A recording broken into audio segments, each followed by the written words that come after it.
לאחר מכן הדחפורים מגיעים אל הבית ומקעקעים אותו והופכים אותו לתל של חורבות.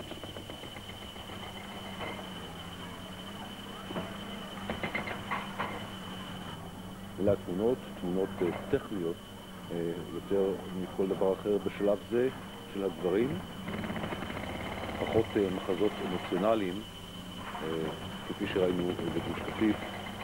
עכשיו בשלב הזה יותר תמונות של פועלי מדים העוסקים באותה מלאכה של פינוי יחידני, פרטני, אישי לכל אחד ואחד מן הצעירים שעדיין נמצאים על גגות הבתים הקטנים האלה, בתי האבן ההולכים ונהרסים ביישוב עמונה.